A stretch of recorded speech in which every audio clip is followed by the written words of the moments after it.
ایک مساوایانہ اور قانونی نظام قائم کریں۔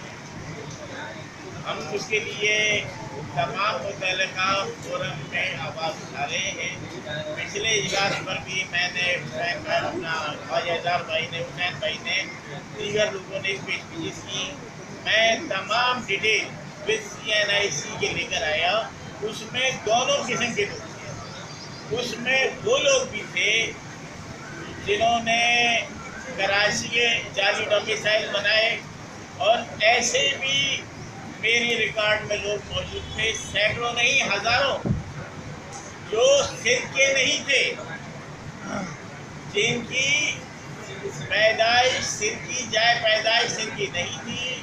وہ تمام کے تمام ہم رہ سکتے، لیکن کسی نے اس وقت توجہ نہیں دی۔ اب جب MQM عدالت میں چلی گئی ہے، اس کے بعد یہ تمام چیزیں کی جا رہی ہیں اور یہ عدالت پر اثر انداز ہونے کی کوشش کر رہے ہیں۔